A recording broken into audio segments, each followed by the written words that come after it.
जय राधा माधव कुंज बिहारी।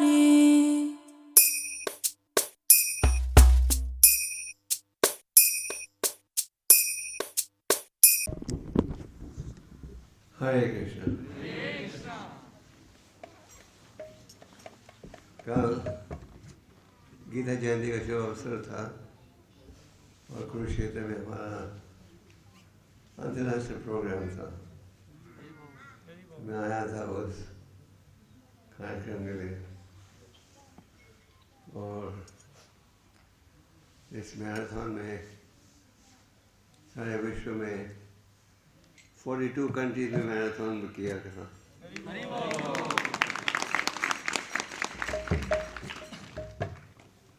और सारे विश्व में लगभग 20 lakh Gita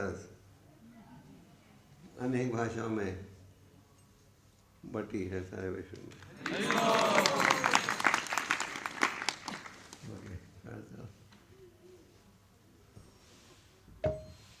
Someone play Karta? Here near. Too far.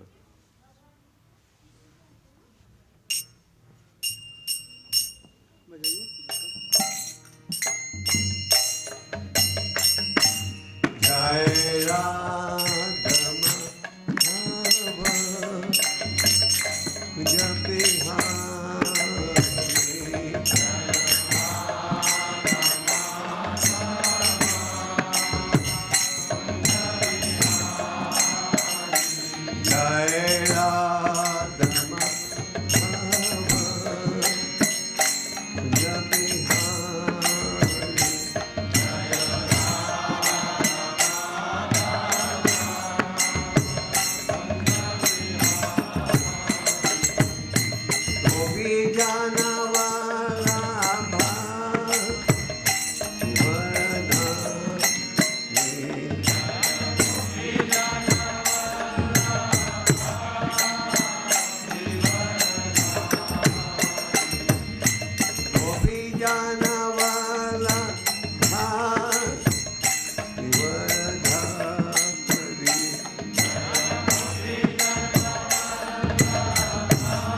Jai Shri Krishna Chaitanya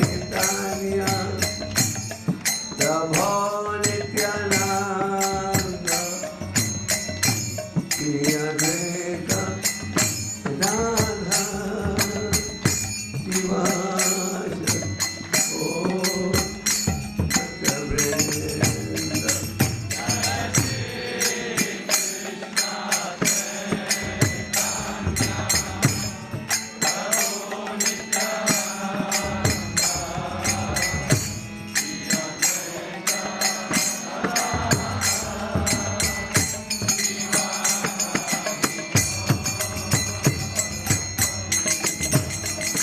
Hare Krishna, Krishna, Krishna Krishna, Hare Hare, Hare Rama, Rama Rama, Hare Hare.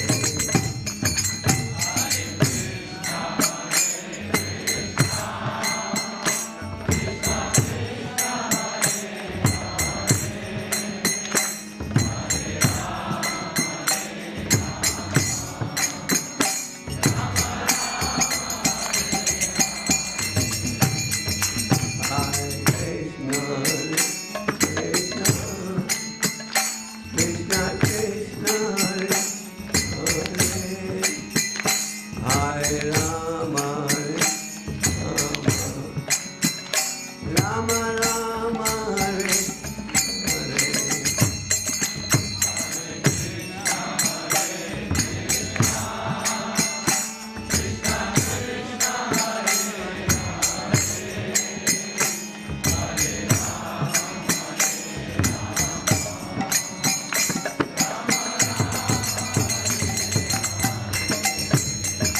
Hare Krishna, Hare Krishna, Krishna Krishna, Hare Hare, Hare Rama, Rama Rama, Hare Hare.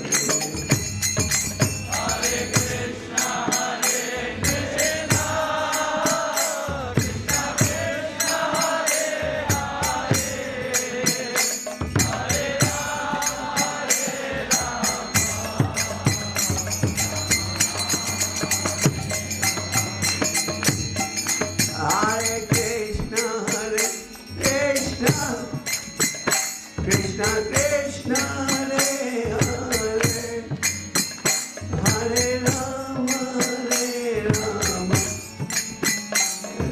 Rama,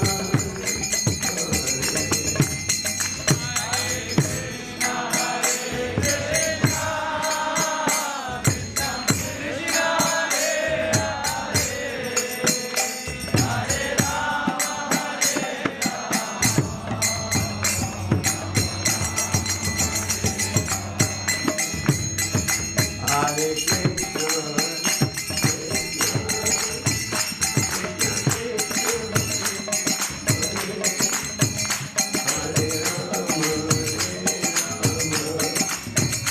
Rama, Rama Rama, Hare Hare.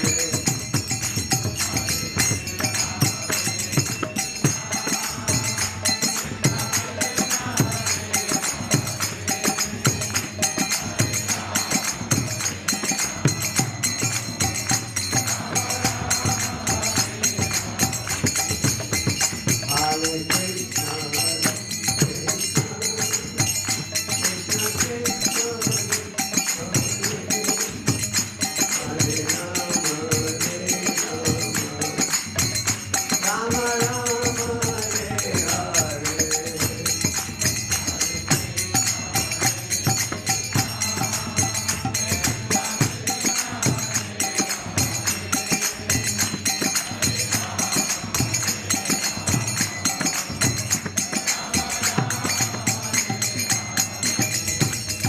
Hare Krishna,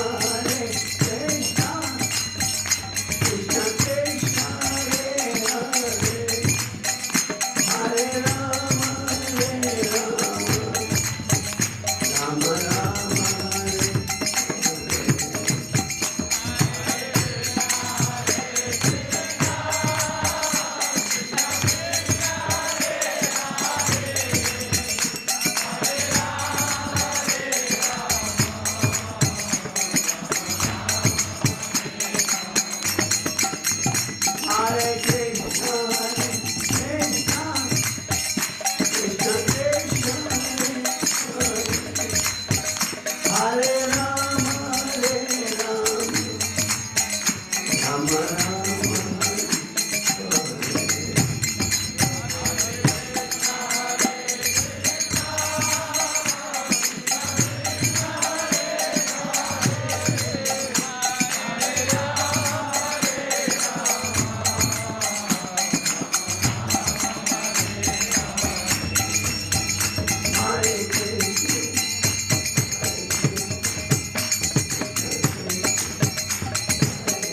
Om Shivananda Krishna, Vaishnava Bhaktivedanta Swami, Prabhupada ki, Radha Madhav ki, ISKCON Chandigarh Yatra ki, ISKCON Panchkula Yatra ki, all glory Shri Guru, all glory Shri Guru, all glory Shri Guru, Shri Guru.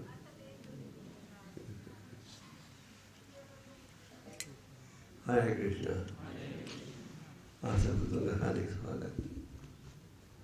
यहाँ आकर मेरे जो काम हो गया है गला भी भर गया।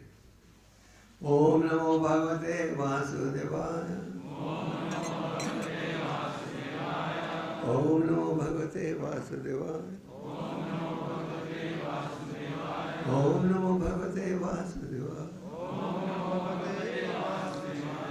ओम ज्ञानतिमिरन्दस्य ज्ञानाञ्जनशलाकया चक्षुर्मिलितं येन तस्मै श्रीगुरवे श्रीचैतन्यमनोभीष्टं स्थापितं येन भूतले स्वयं रूपा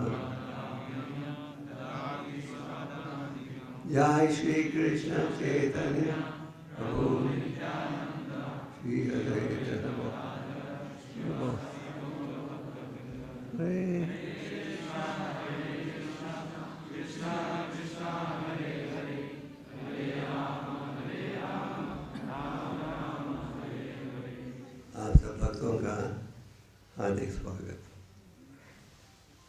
ठंड में भी आप लोग आए हो, इसका अर्थ है आपकी रुचि है आध्यात्मिक संदेश में।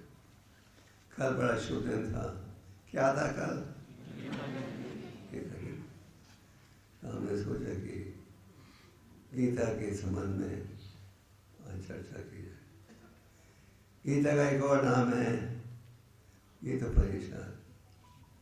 हमारे वैदिक शास्त्र इतने महान हैं और इतने डिटेल हैं कि अगर आप पढ़ना चाहो तो पढ़ने का प्रयास करो। इस जीवन में थोड़ा अंग बढ़ पाओगे। गीता में क्या है? वैदिक शास्त्रों का सार। जब गीता पढ़ लिया तो ये समझो हमें सारे शास्त्र पढ़ लिए, क्योंकि ये है वैदिक शास्त्रों का सार। और महाभारत में आप गीता के संदेश को प्राप्त करते हो। गीता का जो संदेश है पूरे मानव समाज के लिए है। हमें ये नहीं सोचना चाहिए कि Gita is a Hindu scripture. हम भी जब पता मैं हूँ सभी उन्हें न पता। आज के वातावरण में हम भौतिक ज्ञान में बहुत रुचि लेते हैं, प्रयास करते हैं। 1 डिग्री 2 डिग्री 3 डिग्री जितने डिग्री ले सकते ले लो। क्यों? हम सोचते हैं इन डिग्रीज के कारण अच्छी नौकरी प्राप्त होगी, अच्छा धन कमाएंगे और ज़्यादा नेतृत्व की सुविधा प्राप्त होगी। पर आध्यात्मिक ज्ञान बिना ये समाज अधूरा रहता है। तो भगवद गीता में वो ज्ञान है जो कि आप किसी पाठशाला इत्यादि में प्राप्त नहीं कर सकते। ये मत सोचो कि गीता केवल अनपढ़ लोगों के लिए है। जब अंग्रेजों का राज्य था, अंग्रेजों ने अपने स्कॉलर्स को भेजा बाहर। जब मुसलमानों का राज्य था, उन्होंने बड़े ब्रूटल तरीके से लोगों के धर्म को बदला। जो इंग्लिश थे वो ज़्यादा होशियार थे और मोहित को तो उन्होंने अपने स्कॉलर्स को भेजा बाहर। उन्होंने संस्कृत भाषा सीखी और फिर वैदिक शास्त्रों का अनुवाद किया। और इस अनुवाद द्वारा ये स्थापित किया कि जो वैदिक साहित्य है ये तो एक कल्पना है, माइथोलॉजी। इसमें कुछ दम नहीं। हमारे हिंदू भाई बहन भी कहने लगे हाँ ये तो PhD का है तो सच ही होगा। और इसलिए कई लोग वैदिक शास्त्रों के संदेश से दूर चले। श्री प्रभुपाद जी ने भगवद गीता को प्रकाशित किया किस नाम से? यथारूप एज इट इज। तो कई बार लोग पूछते हैं क्या कारण है जो बुक इसको as it is. Prabhupada ji भूमिका में समझाते हैं उसी विचारधारा से स्वीकार करना चाहिए जिस भाव से भगवान ने दिया और अर्जुन ने स्वीकार किया। और भगवान क्या कहते हैं? चौथे अध्याय में गीता का इतिहास का ज्ञान प्राप्त होता है। भगवान कहते हैं इमाम पर प्रथम ईमान राज्य से ये ज्ञान मैंने सबसे पहले दिया था। किसे? किसे? सूर्य के देवता। उनके क्या नाम था? वे ज्ञान आया मनु ईश्वर को और बड़े समय के साथ ये खो गया था। भगवान ने कहा ये ज्ञान तुम्हें दे रहा हूँ क्यों? क्योंकि तुम मेरे मित्र हो और भक्त हो, इसलिए तुम इस ज्ञान के दिव्य रहस्य को समझ पाओगे। तो ये आवश्यक है कि अगर आप गीता को समझना चाहो तो आपको ये संदेश कहाँ से प्राप्त करना चाहिए? इसी भक्त के द्वारा। जैसे कि प्रभुपाद जी ने अनुवाद किया गीता को, उसका अनुवाद विश्व की लगभग हर प्रसिद्ध भाषा में हुआ और लोग पढ़ रहे हैं। क्यों? क्योंकि इसमें असली संदेश है। तो भगवद गीता का जो ज्ञान है हमें आत्मज्ञानी व्यक्ति की सहयोग से प्राप्त करना चाहिए। भगवद गीता के चौथे अध्याय में भगवान कहते तद्विधि पार्वतेन परिपुरुषेण सेवया। ये ज्ञान प्राप्त करना है तो किसी आत्मज्ञानी व्यक्ति के द्वारा प्राप्त करना चाहिए। तो गीता में है क्या?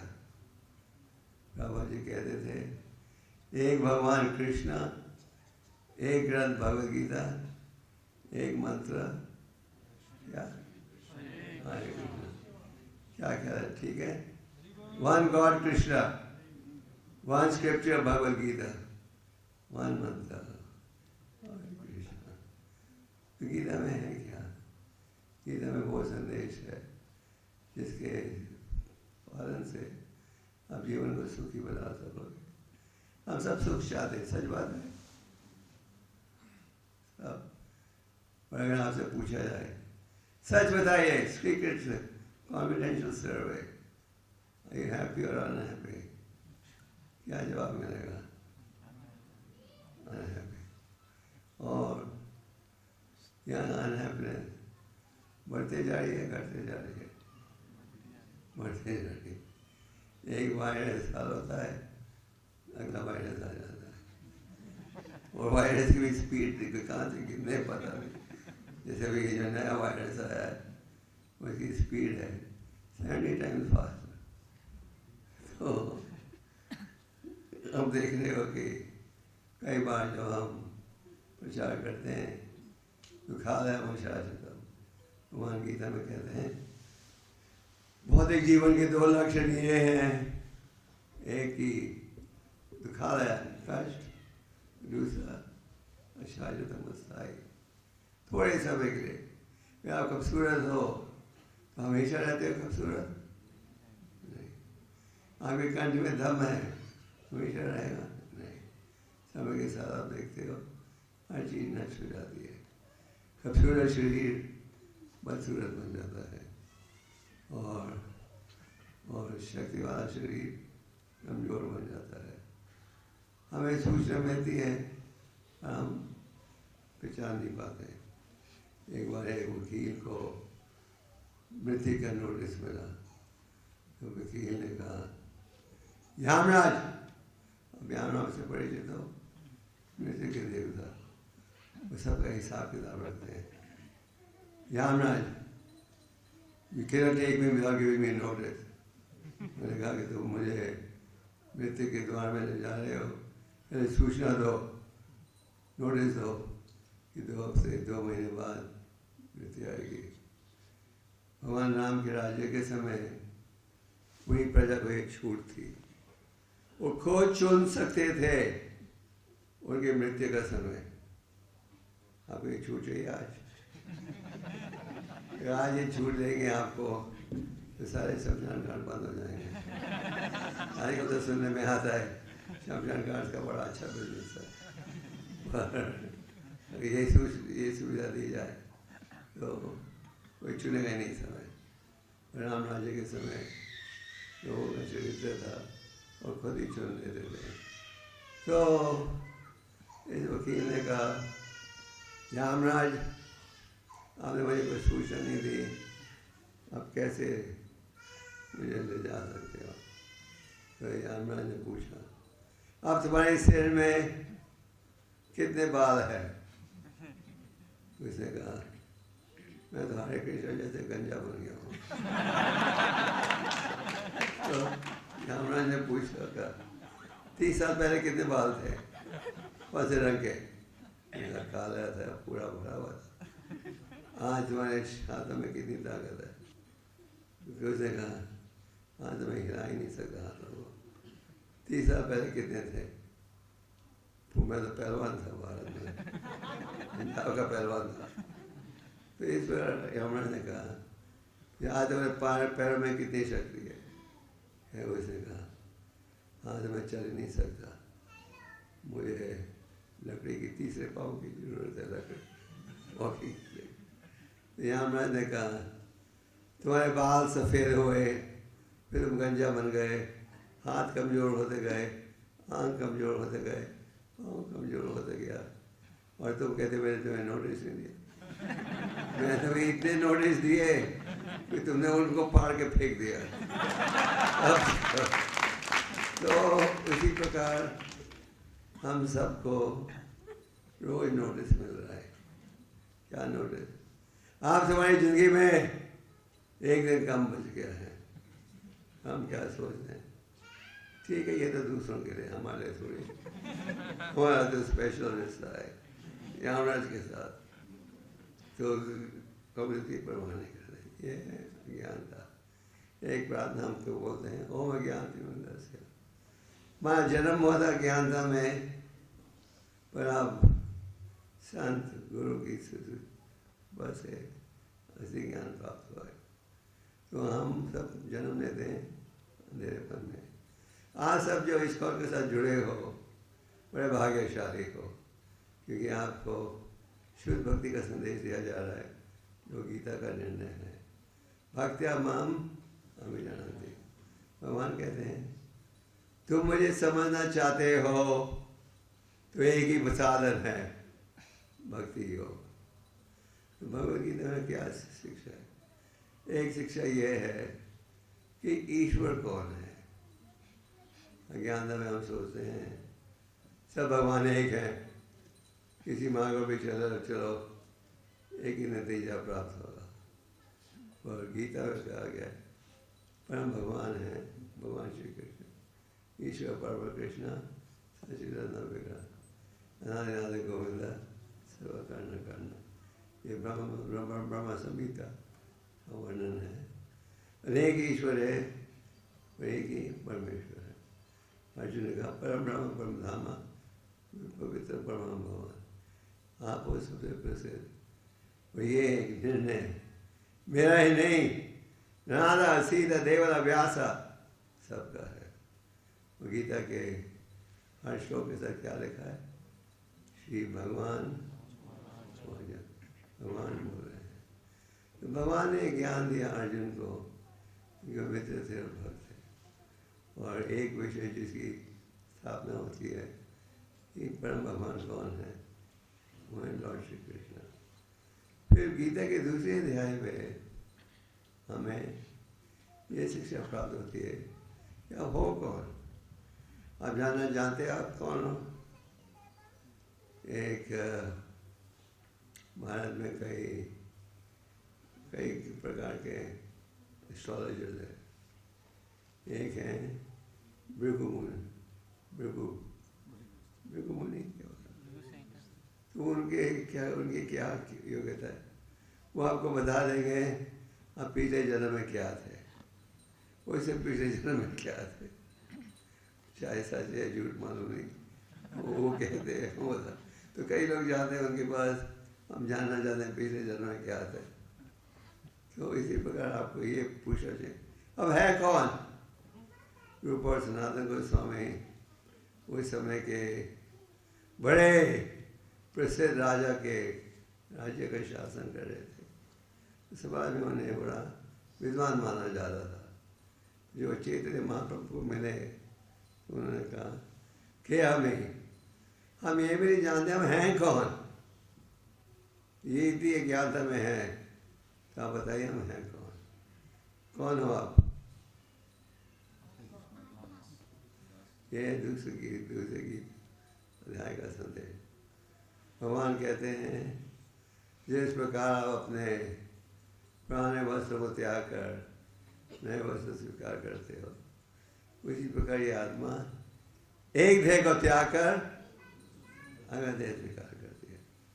वैदिक शास्त्रों के अनुसार मृत्यु जब आती है, जब निर्णय कर लिया है व्यावरण ने अब तुम्हें कहाँ दे ले जन्म लेना है, मानव योनि में, पशु की योनि में, करोड़पति के घर में, भिखारी के घर में, वे निर्णय हो जाता है यमराज उनकी सेना के द्वारा इस व्यक्ति को अब यहाँ पहुँचना है, ये है उनकी सजा। अब भगवतम के 21वें स्कंद को पढ़ो, वहाँ 21 अध्याय हैं किस प्रकार व्यक्ति को पापों के लिए परिणाम भुगतना पड़ता है। तो जब निर्णय हो जाता है जब आती है मृत्यु। तो भगवद गीता के दूसरे अध्याय में बड़े गहराई के साथ आप पढ़ते हो आत्मा के विषय में। ऐसे तो देखा जाए भारत में लगभग अधिकतर लोगों को ज्ञान है आत्मा के विषय में, है कि नहीं? हम बचपन से सुनते आते हो। विदेशों में भी ज्ञान है, क्योंकि बाइबल में भी जीसस क्राइस्ट कहते हैं आत्मा के विषय में, है कि नहीं? हम बचपन से सुनते आते हो। विदेशों में भी ज्ञान है, क्योंकि बाइबल में भी जीसस क्राइस्ट कहते हैं अगर आप लोग ये कहेंगे पानी नहीं मिलेगा, आप स्वीकार करोगे? नहीं। तो इसी प्रकार भगवान कहते हैं वर्षा चाहिए तो यज्ञ करो। आप कार्तिक के महीने में आप भक्तों ने शायद गोवर्धन परिक्रम किया था, कितने भक्तों ने किया था?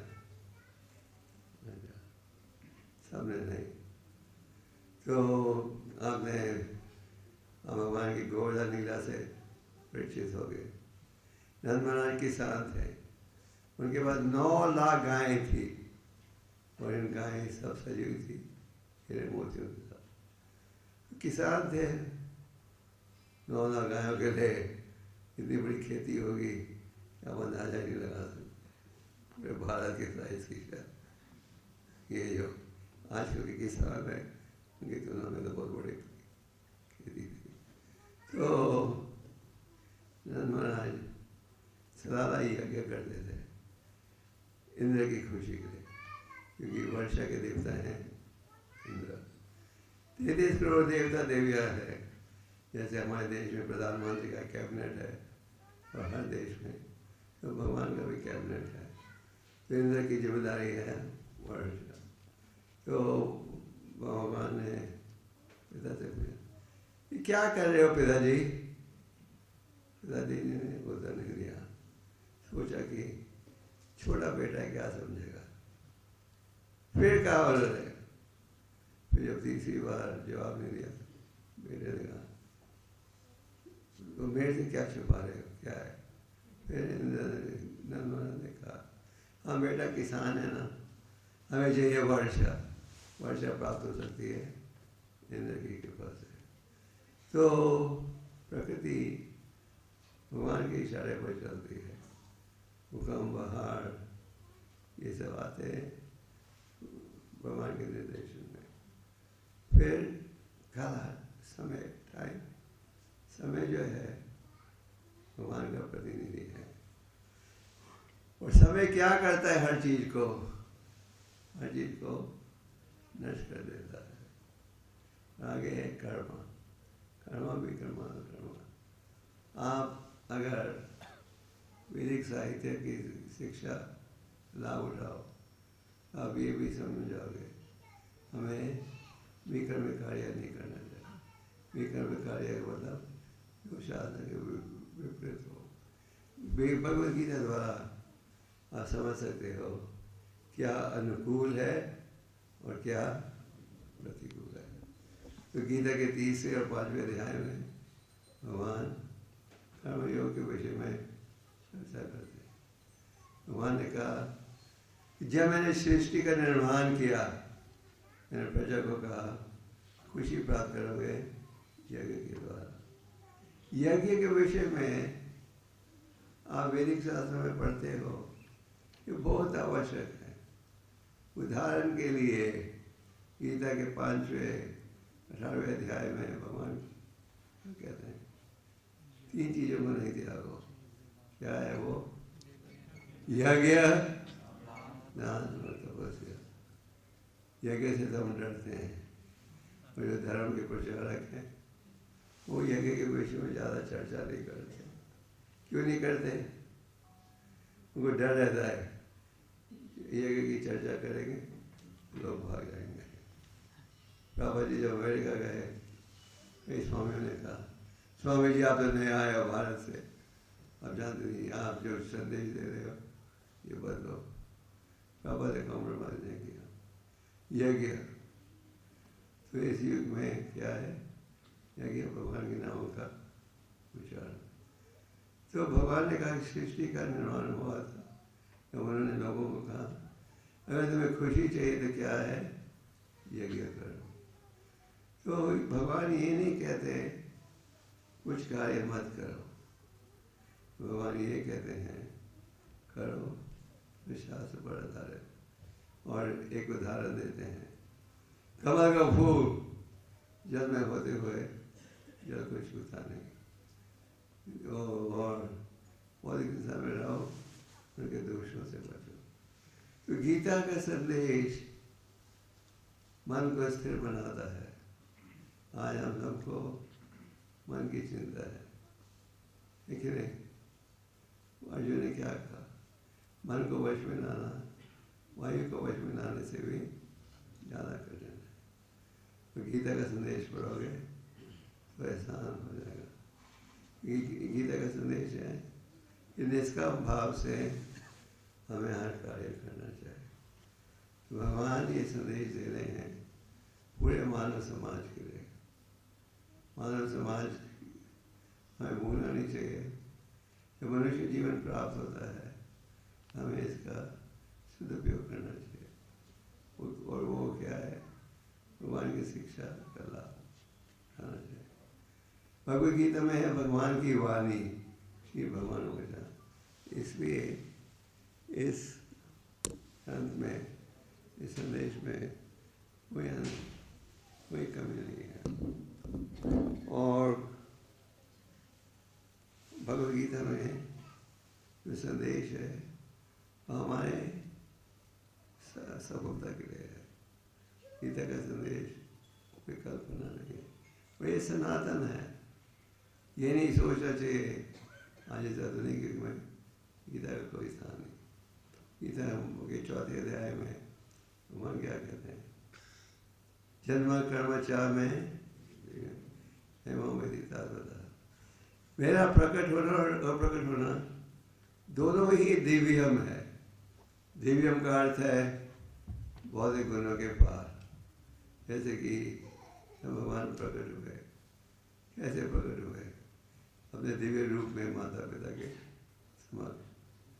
माता पिता को यकीन दिलाना चाहते थे, घबराओ मत, अब आपका बेटा है प्रकट हो गया है। और भगवान का प्रकट होना दोनों क्या है? दिव्य है। और भगवान क्यों प्रकट होते हैं?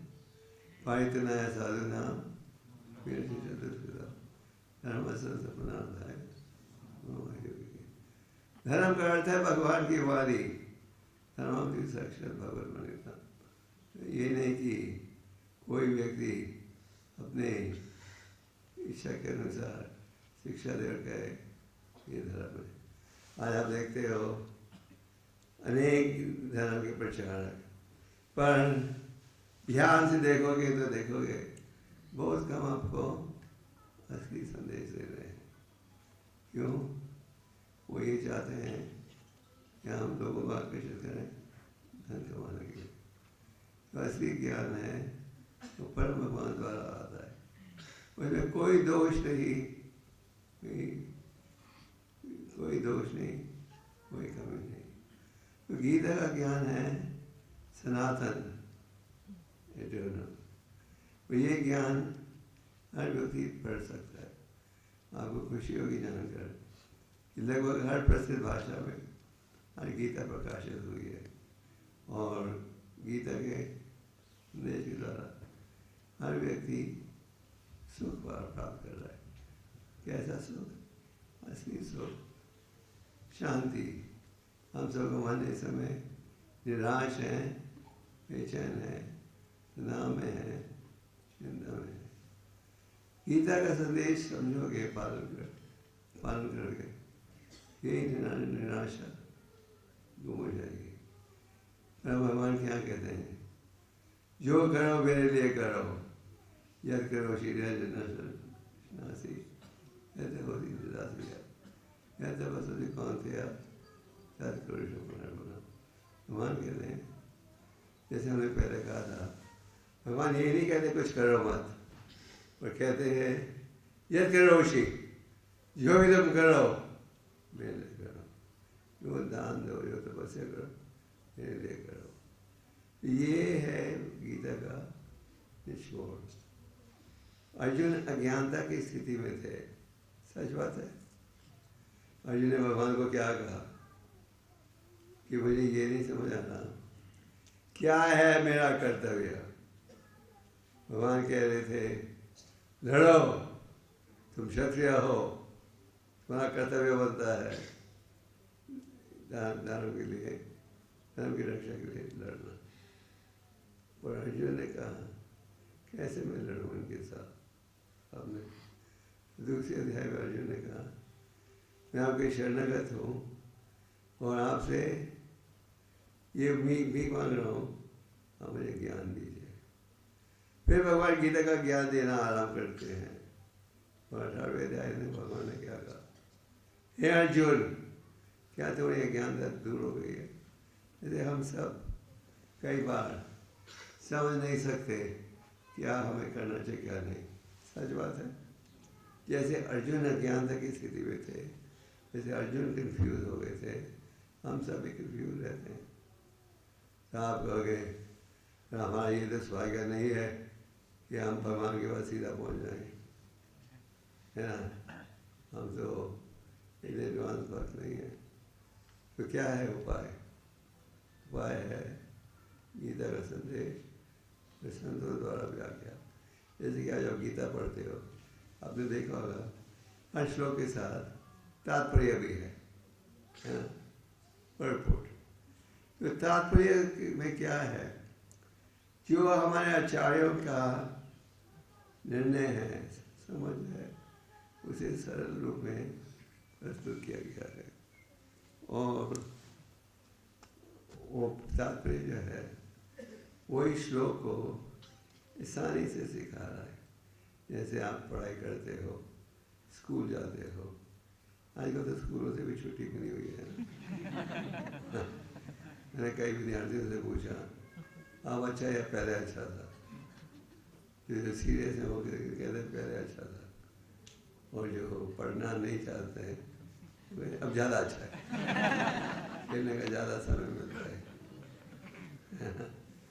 तो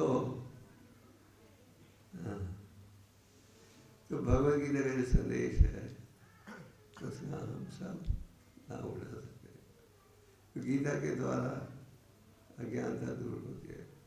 और भगवान ने 18वें अध्याय में पूछा, हे अर्जुन, तुम्हारी अज्ञानता दूर हो गई है?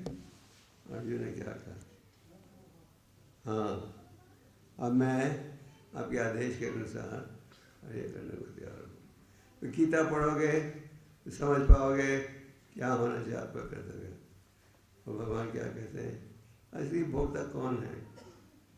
5वें अध्याय में भगवान कहते हैं भोक्ता रामे के तो वो सब सर्वलोक महेश्वर सूर्य सर्वभूता नाम याता हम शांति व्रत। आप हो भोक्ता, आप हो असली स्वामी। तो जो व्यक्ति ये समझ जाए कि परम भगवान हर चीज के स्वामी है, मैं ये जो शरीर है, इंद्रियां हैं, उनकी सेवा, उनका उपयोग होना चाहिए किसने, ऋषिकेश की सेवा में। आपके पास नेत्र हैं, नेत्रों का उपयोग करो भगवान के विग्रह का दर्शन लेने के लिए।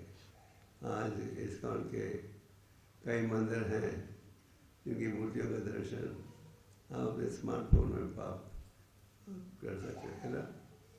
और मैंने सुना है कि आपके राधा माधव जी भी अभी उनका दर्शन भी आप प्राप्त कर सकते हो घर बैठे बैठे। हाँ, तो नेत्र द्वारा क्या देखो, भगवान को विग्रह, वाणी द्वारा भगवान का गुणगान करो, कान द्वारा गुणगान सुनो। तो यही इंद्रियों का उपयोग अगर आप भगवान की सेवा में करोगे, ये है सफलता।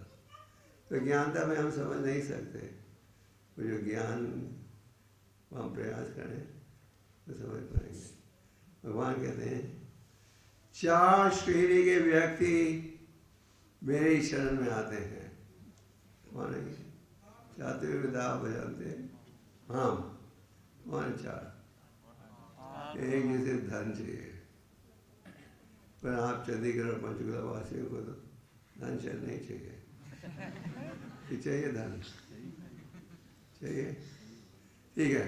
वहाँ कहते हैं ये धन चाहिए।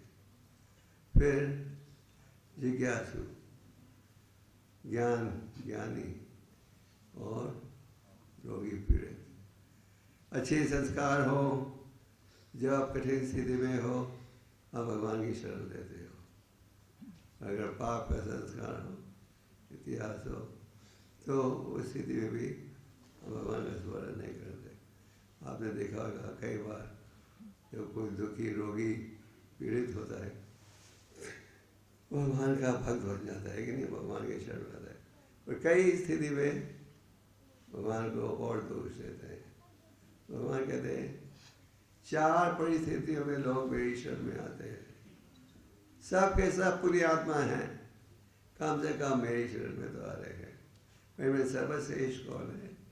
विज्ञान के आधार पर मेरी शरण लेता है। गीता पढ़ोगे, ये पीड़ा गीता सुनोगे तो समझ पाओगे भक्ति है गीता का असली निर्णय। यही संदेश श्रीमद् भागवतम में भी प्राप्त होता है। भागवतम का भी क्या निर्णय है भक्ति हो। तो भगवान कह रहे हैं जो करो मेरी खुशी के लिए। तो गीता के संदेश के द्वारा हमारी ज्ञानता दूर होगी। और गीता के 9वें अध्याय में भगवान क्या कहते हैं, राजा विद्या राजा विज्ञान। ये जो ज्ञान है सबसे महत्वपूर्ण ज्ञान है। आप कहोगे हमने तो सोचा था जो हमारे पाठशाला में मिलता है वो है सबसे महत्वपूर्ण ज्ञान। जो हार्वर्ड यूनिवर्सिटी में जाएगा या MIT में आगे डिग्री लाएगा वो है असली ज्ञानी, वो है नहीं। आपको ये तो समझ आना चाहिए वो कौन। एक समय प्रभुपाद जी अमेरिका के एक बड़े प्रसिद्ध महाविद्यालय में लेक्चर दे रहे थे। उन्होंने पूछा is there any department in the university that tells you what happens after death. मतलब कोई जवाब नहीं दे पाया। एक समय में स्टैनफोर्ड यूनिवर्सिटी में था, तो वहाँ से पूछा मैंने ऑर्गेनाइजर से how many departments does the university have? उन्होंने कहा 2300। तो मैंने पूछा any department that tells you what happens after death? मैंने बस साइलेंट। तो आज ये महत्वपूर्ण ज्ञान हम करते नहीं। हम सोचते हैं सब ज्ञान जरूरी है, ये लीस्ट प्रायोरिटी। अक्सर लोगों की ज़िंदगी में रिलीजन इज लास्ट प्रायोरिटी, पहले मटेरियल एजुकेशन। भगवान कहते हैं ये है असली ज्ञान।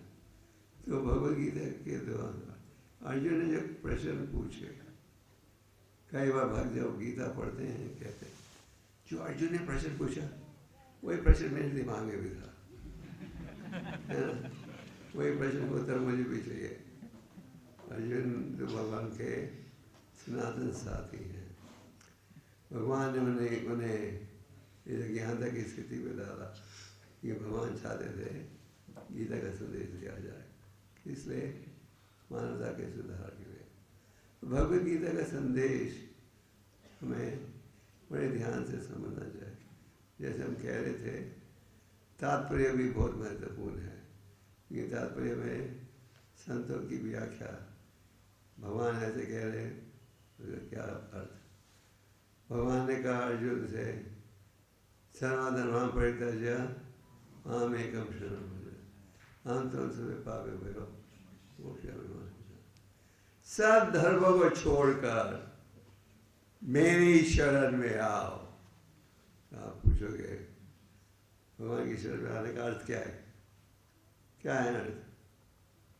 कौन बताएगा? उनकी शिक्षा का पालन है कि नहीं? हाँ, ऐसे तो हम सब कहते हैं हम कृष्ण भगवान के उपासक हैं।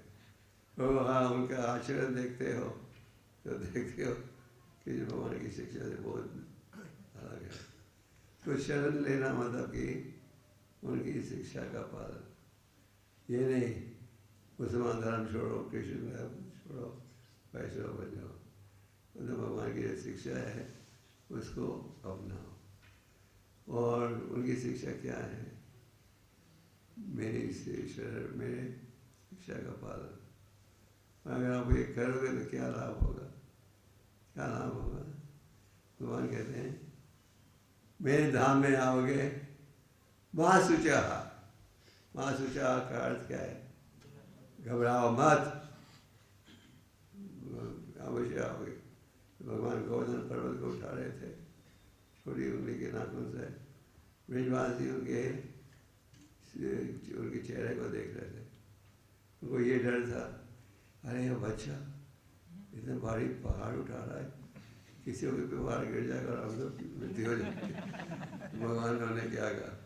डोंट वरी, पहाड़ नीचे नहीं गिरेगा। और उन्होंने गोवर्धन पर्वत की ऊंचाई पता कितनी ऊंची थी, यहाँ से लेके आकाश तक, इतना ये थी उनकी ऊंचाई। एक छोटा बालक उठा रहा था, बाएं हाथ के छोटे उंगली के खुली बल पर। तो भगवान कहते हैं मां शुचः, don't worry, if you surrender to me I will protect you. तो हमारी समस्या क्या है? जिस वातावरण में हम पलते हैं वहाँ हमें क्या शिक्षा मिलती है? Everything is important but devotional service. जैसे घर वाले भी कई बार कहते हैं इतनी छोटी उम्र में तुमने अपना लिया, अगर धर्म करना है, भक्ति करना है तो बूढ़ी उम्र में करना चाहिए। जवान नहीं कि यंग एज में क्या कर रहे हैं दुनियादारी। तो भगवान देखते हैं जिंदगी का कौन से समय इसने दिया। एक समय हमारे गुरु महाराज अमेरिका में एक अमेरिकन डिवोटी को संन्यास दे रहे थे। संन्यास का अर्थ है, भारत में तो हर व्यक्ति को हम सन्यासी बुला लेते हैं, संन्यास का अर्थ है सिविल डेथ, बौद्धिक कार्यों से मुक्त होना। तो एक भारतीय व्यक्ति था उस सभा में, उसने प्रॉपर से कहा, Swami ji, in our scripture it is said you should give sannyas only to an old man. हमारे शास्त्र में लिखा है कि संन्यास केवल बूढ़ों को देना चाहिए। तो प्रभुपाद ने कहा, what is your definition of old? Prabhupada ji की उम्र थी लगभग 70-75 साल, वो एक जर्नलिस्ट था 30-35 साल का। उसने कहा प्रभुपाद से, ये जो भगवत की ये जो संन्यास है सिर्फ बूढ़ों के लिए होना चाहिए, जवानों के लिए नहीं। तो प्रभुपाद ने उससे पूछा, what do you mean by old? उसने कहा, one who is near death, मृत्यु के निकट हो। तो प्रभुपाद ने कहा, तो मुझे कह सकते हो गारंटी के साथ कि तुम्हारी मृत्यु मेरे से पहले नहीं होगी? उसने कहा नहीं। तो प्रभुपाद ने कहा, you are also old. क्योंकि डेफिनेशन है मृत्यु, तो हम सब बूढ़े हैं, सोचते हैं जवान हैं, बुढ़ापे वाले छुपाने की कोशिश करते हैं, इसलिए ब्यूटी पार्लर हर कोने में खुल गए, है ना, हर कोने में खुल गए। क्यों? आप छुपाना चाहते हैं आपके सुखेद बात, आपकी चीख पे रिंकल आ रहे हैं, तो आपने कॉस्मेटिक सर्जरी करा ली है। हम प्रयास करते हैं जितना हो सके बुढ़ापेपन को छुपाने के लिए। छुपा सकते हो ज़्यादा देर नहीं। तो जो बुद्धिमान व्यक्ति है वो कहता है there is danger at every step। Bhagavat में एक श्लोक है, कहा क्या है, हर कदम में खतरा है, पदम पद्मियाद भी बदाम लेते। कई बार आप देखते हो लोग गाड़ी मोटर का एक्सीडेंट, ट्रेन का एक्सीडेंट एकदम हो जाता है। तो ये भौतिक जीवन में कष्ट है और चीज़ें स्थायी है। अगर हमें सुख चाहिए तो क्या है उपाय? गीता के सदैव ब्रह्म बुद्ध प्रसन्नात्मा सोचती न कर्मशति।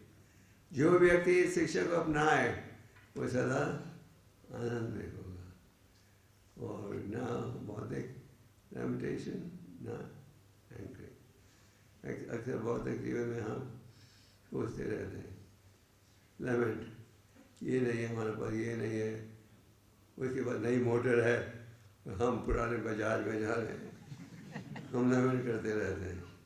और क्या इच्छा रखते हैं, ये जो नई मोटर का एडवर्टाइजमेंट आया है ये हमें भी मिलनी चाहिए, है कि नहीं?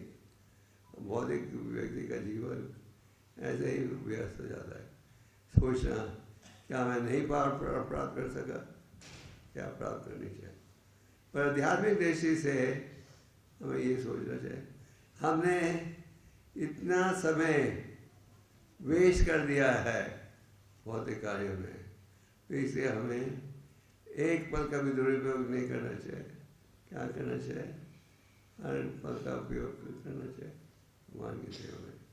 तो गीता का संदेश है असली शांति और खुशी का संदेश। गीता के 18वें अध्याय में भगवान 3 प्रकार की खुशियों का वर्णन करते हैं। क्या है ये 3 प्रकार की खुशियाँ? सात्विक, तामसिक, राजसिक, तामसिक। इनका लक्षण क्या है? सात्विक खुशी का लक्षण, शुरू में कड़वा, बाद में मीठा, जिसके द्वारा आत्मा साक्षात्कार का ज्ञान हो। जब शुरू में आपको कहा जाता है 16 माला करो, गीता पढ़ो, आप क्या सोचते हो? अरे भाई ये तो बड़ी कड़वी दवाई है, कहाँ फंस गए हम, है ना? फिर जाकर आप साधे संग में रहो, फिर आपको ये प्रेरणा मिलती है, चलो ट्राई तो करने दो। प्रभु जी कहते थे चैन हरे कृष्ण, अच्छा नहीं लगे तो छोड़ देना, ट्राई तो करो। तो हम ट्राई करते हैं, शुरू में वो कड़वा देखते हैं, फिर थोड़ी देर के बाद हम क्या देखते हैं, हाँ इसके जाप लेने से मन स्थिर हो रहा है, मन शांत हो रहा है, भौतिक इच्छाएँ हमारी वश में आ रही है, और आप असली आनंद अनुभव करते हो। अगर असली आनंद नहीं होता लोग गीता को क्यों पढ़ते? असली आनंद प्राप्त नहीं होता लोग हरिनाम का जाप क्यों करते? कुछ लाभ है इसीलिए करते हैं कि नहीं? जैसे क्रिश्चियन लोग भारत में कईयों के धर्म को बदलते हैं पैसे के बल पर, आप जानते हो ये? सब जानते हैं। और कई मुसलमान लोग भी पैसे के दम पर, अगर कोई हिंदू लड़की मुसलमान लड़के से शादी कर ले तो 10 लाख मिलता है। कई लोग कहते हैं ये तो अच्छा सवाल है। तो सात्विक खुशी क्या है? शुरू में कड़वा, बाद में मीठा, और जिसके द्वारा आत्मा साक्षात्कार का ज्ञान होना चाहिए। वैसे तो देखा जाए आज के वातावरण में नौकरी करना, नौकरी करना, बिजनेस करना काफ़ी संघर्ष का काम है कि नहीं? और ये संघर्ष दिन ब दिन ज़्यादा गंभीर होता जा रहा है। तो ये पर ये सात्विक सुख नहीं कहलाएगा। आत्मा सत्य प्रकार का ज्ञान हो, वो है सात्विक। और राजसिक सुख क्या? शुरू में कड़वा और बाद में मीठा। शुरू में मीठा, बाद में कड़वा। जब आप भौतिक कार्यों में जुड़ते हो, शुरू में उनमें बड़ा आनंद आता है, पर समय के बाद क्या देखते हो कि उसका परिणाम भुगतते हो। जैसे अनेक बीमारियां हैं जिनका मूल कारण क्या है? बुरी आदतें। जो भक्तेश्वर के साथ जुड़ते हैं उन्हें 4 नियम इत्यादि का संदेश क्या ज्ञात देते हैं। अगर हम इन नियमों का पालन करें, आप कई बीमारियों से बचोगे। भक्तों के द्वारा कई स्थानों में गीता कॉरेस्पॉन्डेंस कोर्स सिखाया जा रहा है, गीता के कोर्स सिखाए जा रहे हैं, और आज हजारों की संख्या में गीता को पढ़ रहे हैं। गीता में है हर प्रश्न का उत्तर, हर समस्या का हल। तो गीता द्वारा मन को आप वश में ला सकते हो। नहीं तो मन को वश में लाना आसान काम है। अर्जुन ने क्या कहा? चंचल मना, हे कृष्णा, मन को वश में लाना वायु से भी ज़्यादा, वायु को वश में लाने से भी ज़्यादा कठिन है। तो क्या करें? भगवान ने क्या कहा? भगवान ने कहा भक्ति योग की विधियों का पालन करोगे तो यही चंचल मन क्या हो जाएगा? स्थिर हो जाएगा। आपका मन स्थिर हो जाएगा जब आप इतने आसानी से आकर्षित नहीं होंगे प्रतिकूल कार्यों के प्रति। तो गीता का संदेश हमें प्रमाणिक गुरु द्वारा प्राप्त करना चाहिए, और गीता का संदेश ध्यान से पढ़ना चाहिए। चैतन्य महाप्रभु जब दक्षिण भारत की यात्रा में थे तो एक मंदिर में गए, तो बड़ा प्रसिद्ध ऐतिहासिक मंदिर है श्रीरंगम में। वहाँ उन्होंने देखा एक ब्राह्मण जो कि अनपढ़ था, रोज एक ही स्थान में गीता को सामने रखता था और प्रयास करता था 18 अध्यायों का उच्चारण करने के लिए, क्योंकि अनपढ़ था, ना तो उसे समझ आती थी, ना ठीक उच्चारण कर पाता था। और कई लोग हंसते थे उस पर, उन्हें पता था कि तो अनपढ़ ब्राह्मण है, ऐसे दिखावा कर रहा है। तो महाप्रभु ने और उसके नेत्रों से शुद्ध भक्ति की आंसू निकल रहे थे। तो महाप्रभु ने देखा, महाप्रभु तुरंत ही समझ गए कि ये है शुद्ध भक्ति के लक्षण। महाप्रभु ने कहा, हे ब्राह्मण, तुम गीता को पढ़ रहे हो, आंसू बह रहे हैं, क्या है कारण? ब्राह्मण ने कहा, मैं हूँ अनपढ़, तो मेरे गुरु ने आदेश दिया था 18 अध्यायों का ध्यान करने के लिए, और मेरे को समझ भी नहीं आता। तो जब मैं देखता हूँ परम भगवान कितने दयालु है, अपने भक्त के रथ को चला रहे हैं सेनाओं के बीच पे, तो ये देखकर, भगवान की विनम्रता देखकर माय आईज और वाटर और आंसू निकल रहे हैं आंखों से। तो चैतन्य महाप्रभु ने उस ब्राह्मण को तुरंत ही गले लगा दिया और कहा, तुम असल में गीता के संदेश को समझ गए हो। तो फिर महाप्रभु ने उसे अपने साथ 4 महीने रखे। कितने? और उन्हें रोज गीता का संदेश समझाते थे। तो प्रभुपाद जी कहते हैं तात्पर्य में, इस ब्राह्मण ने गुरु के संदेश आदेश का पालन किया। अंत में क्या परिणाम हुआ? भगवान का दर्शन भी प्राप्त हो गया, भगवान ने उसे शिक्षा दी। तो गीता का संदेश हम सबको पढ़ना चाहिए। हम आपको ये नहीं कहेंगे 18 अध्यायों का उच्चारण करो, जैसे इस ब्राह्मण को उनके गुरु ने आदेश दिया। तो थोड़ा सा पढ़ो, एक श्लोक, 2 श्लोक, 3 श्लोक, जितना पढ़ोगे उतना आपका ही नफा है आगे की। जब गीता का आप पढ़ते हो आपको ऐसे लगेगा ये भगवान का आदेश है, ये मेरे लिए है, ये मेरी समस्या है जो अर्जुन ने प्रकट की। तो गीता का संदेश पढ़िए और आगे बाकी भी। हम लोग ग्रंथों का वितरण करते हैं, पर हमें ग्रंथों का अध्ययन भी करना चाहिए। हम ये नहीं कहते केवल बांटो और पढ़ो मत, और पढ़ोगे आपको ज्ञान बढ़ेगा। जब भारत को स्वतंत्रता प्राप्त हुई तो प्रभुपाद ने लिखा था वो महात्मा गांधी को, आप गीता के प्रचारक हो, गीता का ज्ञान स्कूलों में देना शुरू करो।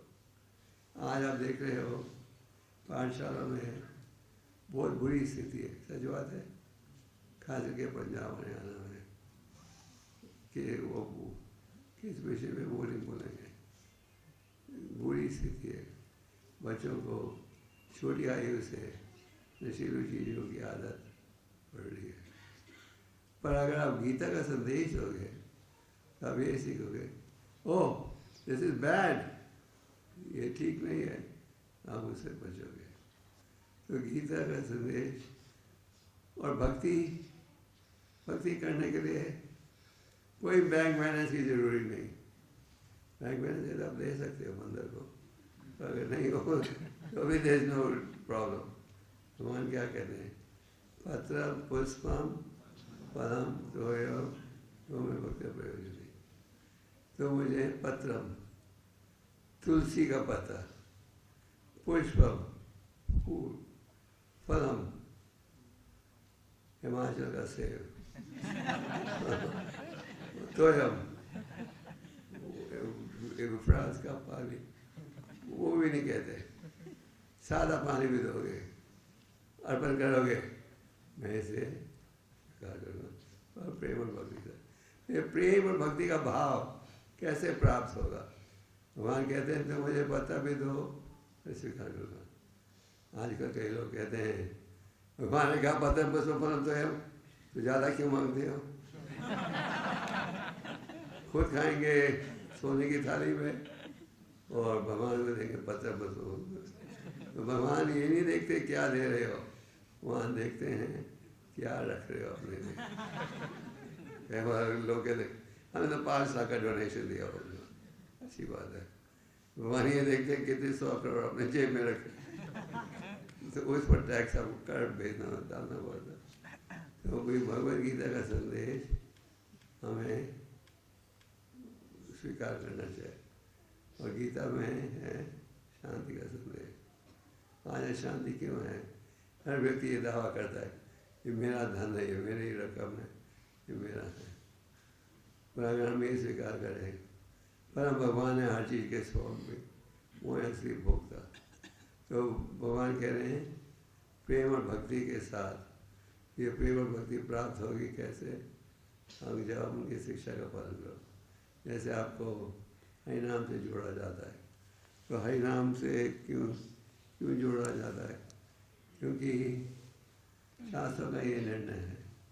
जब परीक्षित महाराज ने पूछा ये बताओ कलियुग में लोगों का उद्धार कैसे होगा, तो क्या कहा सुखदेव गोस्वामी ने, करे दोषे निधे, हे राजा कलयुग में दोष ही दोष। सच बात है। जैसे आजकल ये स्मार्टफोन है, स्मार्टफोन का आप दुरुपयोग भी कर सकते हैं और उसका दुरुपयोग भी कर सकते हैं। हमारे एक भक्त हैं जो टेलीफोन कंपनी में काम करते हैं सीनियर पोजीशन में, वो कह रहे थे 95% of internet is pornography.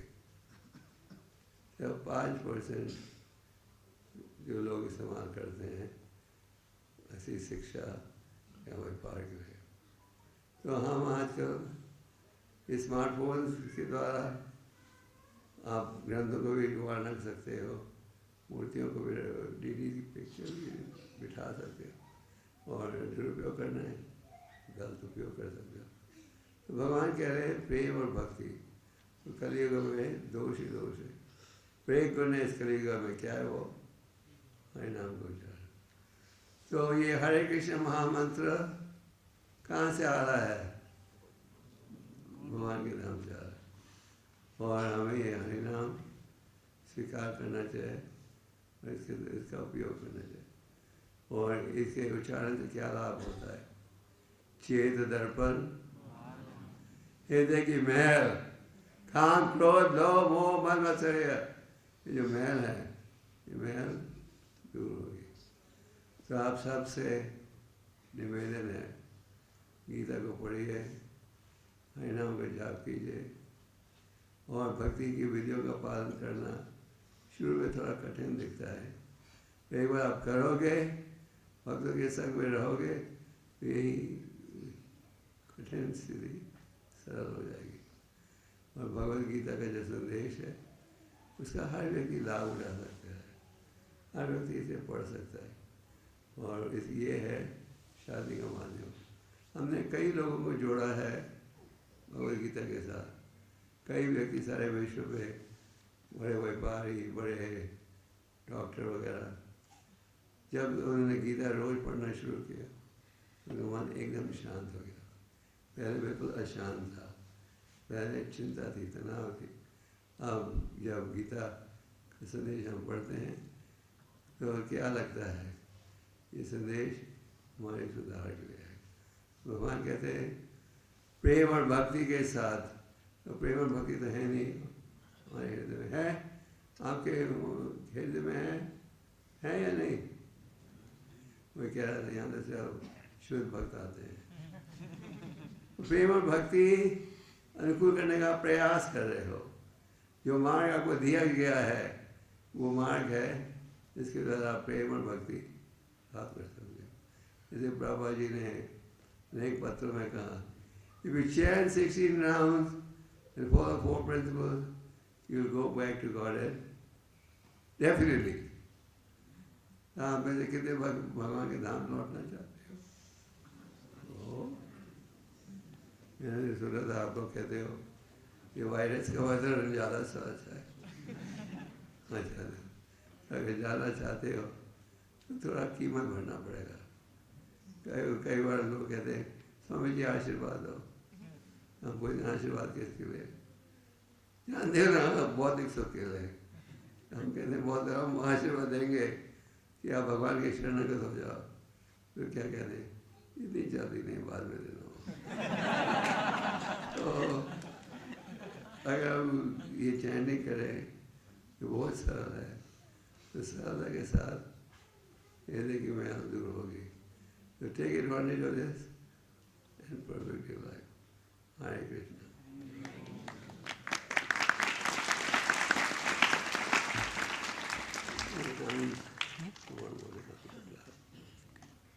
Any question? हमने सोचा थोड़ा समय प्रश्नों के लिए छोड़ दें। आप में कितने भक्त हो जो गीता को रोज पढ़ते हो? और कितने भक्त हो जो ये स्वीकार करते हो कि गीता का अध्ययन में लाभ है और नुकसान नहीं? तो अगर आप सोचते हो लाभ है नुकसान है, तो सबको ये निर्णय कर लेना चाहिए कि हम भी पढ़ेंगे, है कि नहीं? तो अगला प्रश्न, जो रोज नहीं पढ़ते हैं उनसे विनती है कि पढ़ना शुरू कर दें। कितने भक्त तैयार हो शुरू करने के लिए? ओहो, कब से शुरू करोगे? कल? आज से ही? आपको थोड़ा कंसेशन दे रहे हैं, कल तक। कल तक ये छूट है, तो कल से जरूर शुरू करना है। ओके। और कितने भक्तों ने गीता बांटी है हर सब में? कई बार लोग पूछते हैं तो क्यों बांटते हो? हम बांटते हैं लोगों को उद्धार के लिए। आज अनेक भक्त हैं सारे विश्व में जो जुड़े हैं इन ग्रंथों के कारण। प्रभुपाद जी ने क्यों बल दिया, you want to please me, read my books. मैं तो मुझे प्रसन्न करना चाहते हो, क्या करो? ग्रंथों को पढ़ो।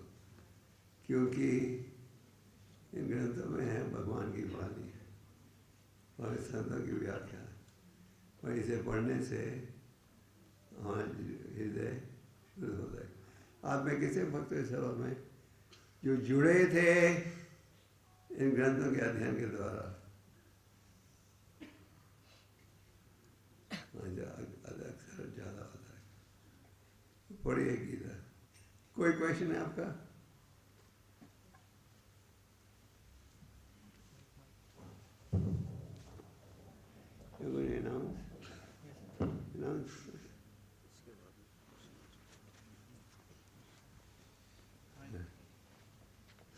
इस सभा में पंचकुला से कितने भक्त हो?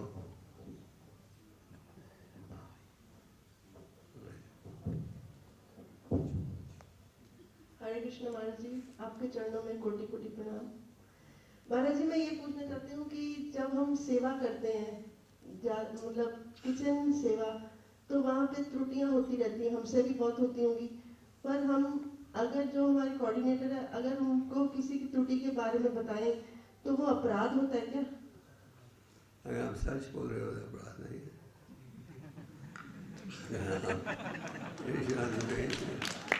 नहीं, आप सच बोल रहे हो तो अपराध नहीं है। अगर कोई और विचार से बोल रहे हो तो फिर अपराध हो सकता है। और आपसे टूटी सच है तो फिर विनम्र भाव से सुना दो। अगर कोई व्यक्ति आपके कमियों को सुधारे, अक्सर हम दुश्मन बन जाते हैं उसके, हमें उसका मित्र बनना चाहिए। असली मित्र वो है आपकी कमियों को सुधारने में आपका सहयोग दे, या आपकी कमियों को छुपाने में सहयोग दे, वो आपका शत्रु है।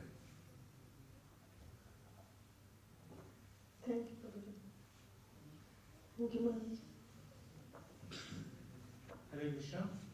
एक अच्छी खबर है, कल सुबह भी महाराज जी का क्लास होगा श्रीमद् भागवतम दोपहर का लेक्चर हो गया, लोग आएंगे एक सुबह, कहोगे बहुत ठंड है, संडे को सोने का दिन है हमारा, कईयों के लिए संडे इज स्लीपिंग डे। कौन आएगा कल? More question?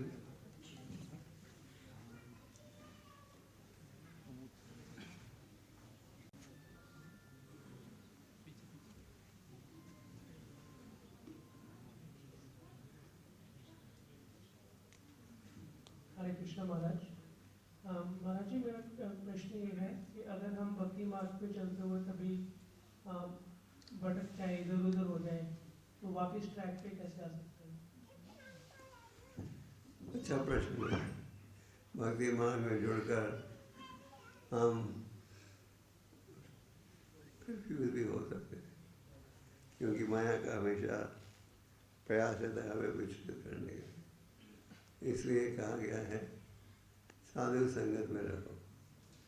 साधुओं की संगत में रहोगे, अगर आप में कोई टूटी प्रकट हो रही है, वो आपको प्रेम से सहयोग देगा सुधारने के लिए। अगर आप साधु की संगत से दूर रहोगे, आपकी जो कमियां हैं आप पहचान नहीं पाओगे। इसलिए चैतन्य महाप्रभु ने सबसे पहले कहा साधु संगत, this is most important. Okay, yes. Bhagavad Gita 18 chapter 66 श्लोक, सर्वधर्मान परित्यज्य में, सर्वधर्मान परित्यज्य का क्या? सब धर्मों को छोड़कर धर्म की पालना का आपने शिक्षा दी। जो गीता में भगवान का आदेश है वही धर्म है और उसी का पालन करना चाहिए।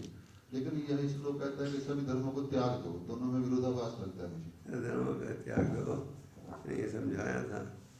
फिर ये मतलब नहीं ईसाई धर्म त्यागो, इस्लाम त्यागो, सब विचारों को त्यागो और एक सिद्धांत को स्वीकार करो कि मेरी खुशी के लिए कार्य करना चाहिए। One track. इस समय हम मल्टी ट्रैक हैं। ये भी चाहिए, वो भी चाहिए। वन ट्रैक मीन्स खाएंगे तो कृष्ण प्रसाद, गाएंगे तो कृष्ण का नाम लेंगे, धन कमाएंगे तो अपनी देखभाल करेंगे और भगवान की भी। One track. Yes yes. महाराज ऑनलाइन लेक्चर्स मिलने के कारण बहुत लेजीनेस हो गई है, कहीं जाने का मन ही नहीं करता। टेंपल भी अगर जाना होता है ऐसा लगता है इससे अच्छा घर में ही बैठ। ये सच बोला आपने। ऑनलाइन से लोग सुस्त हो जाते हैं। हर चीज़ का बहुत एक समाज में प्लस पॉइंट भी है, माइनस पॉइंट भी है। इसका प्लस पॉइंट है आप किसी कारण नहीं आ सकते तो भी आप लेक्चर सुन सकते हो। नेगेटिव पॉइंट ये है हम लेजी हो जाते हैं। वैसे में आधी नींद में है और भगवान क्लास सुन रहे हैं। तो ऑनलाइन का हमें ऑनलाइन की सुविधा इसलिए हम दे रहे हैं कि दूर दूर भी लोग लाभ उठा सकें। अगर आप लोग मंदिर आ सकते हो तो मंदिर में आओ, दर्शन करो। ऑनलाइन दर्शन भी ले सकते हो और पर्सनली आओगे तो वहाँ ज़्यादा खूबसूरत दिखेंगे।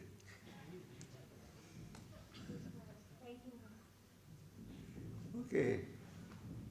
हरे कृष्णा महाराज जी। महाराज जी, जब बीच में आपकी तबीयत बहुत खराब हो रही थी, आप हॉस्पिटलाइज थे, तो पता नहीं मुझे कहीं से मैसेज मिला प्रभु जी, और मुझे मैं पूजा नहीं कर पा रही थी, बहुत रो रही थी। तो मैं जब कृष्णा के सामने गई तो मुझे मैं उनसे कुछ बोल ही नहीं पाई थी, रो रही थी बहुत। लेकिन नेक्स्ट डे मुझे मॉर्निंग में मैसेज आया कि आप हॉस्पिटल से मतलब इस्कॉन टेम्पल में दिल्ली में वापस आ गए हो, और मैंने अपने कृष्णा को बहुत थैंक्स बोला। और अभी भी महाराज जी, आप जब कुरुक्षेत्र में कल आप लेक्चर दे रहे थे तो मैं आपको बहुत मिस कर रही थी। लेकिन मैंने कृष्णा से बोला, भगवान जी मैं इतने पास होते अपने गुरु जी के पास नहीं जा पाई, कुछ कीजिए। और आज सुबह मॉर्निंग में मैसेज आया, मेरे कृष्णा ने शायद मैसेज दिया कि आज आप इंग्लिश पे चंडीगढ़ आ रहे हो और मुझे आपके दर्शन हो गए। तो मैं जो भी अपने कृष्णा से मांगती मुझे मिलता है। आप कृष्णा से मांगो कि आपको शुद्ध भक्ति मिले।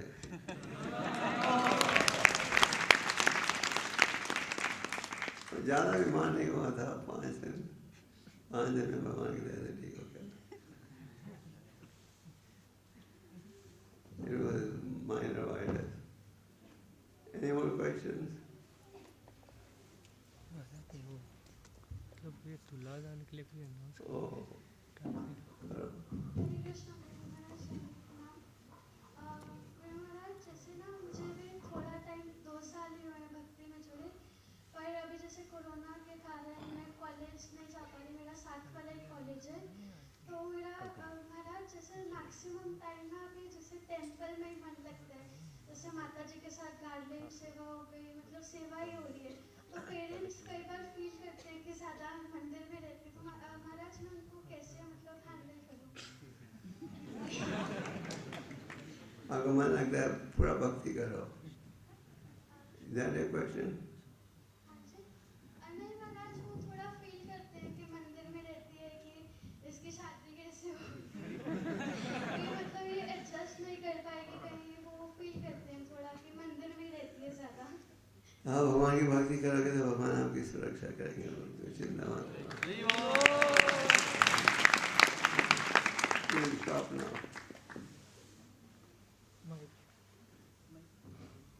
कृष्ण गुरु महाराज, जैसा कि गुरु महाराज हमने करा कि जाप हमें सावधानी पूर्वक करना चाहिए, तो लेकिन जैसे ही हम जाप करने लगते हैं तो हमारा मन जो है इधर उधर भटक जाता है, तो उसको हम जाप में अपना कैसे प्रगति करें? मन को भटकने दो, आप जाप करते जाओ। मन भटकेगा, बाबा से इग्नोर इट, आप चैन नहीं करते जाओ। इसलिए भगवान ने इतना एहसान तरीका दिया है, कभी भी हम इसका लाभ नहीं उठाते।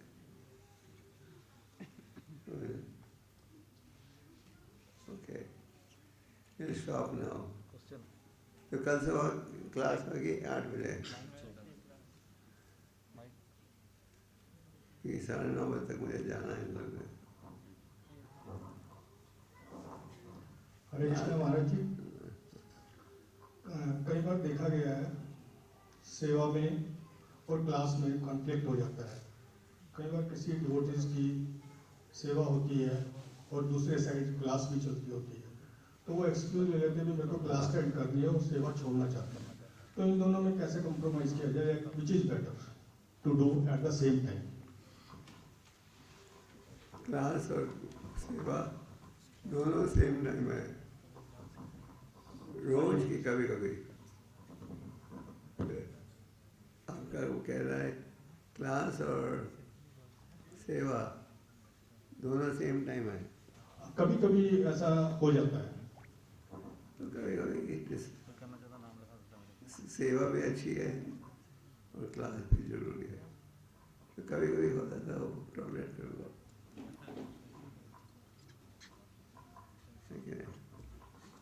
कभी कभी होता है, क्या करना है महाराज? कभी कभी वैसे होता है, उसको टॉलरेट कर लो। टॉलरेट कर लोगे क्लास को ना करें या सेवा को ना करें, किस चीज को ना करें, अवॉइड करें? आप डिसाइड कर लो उसको। तो आपको ये बोले क्लास में आओ, ये हम डिसाइड कर लो जो आपको ठीक लगे। ठीक है।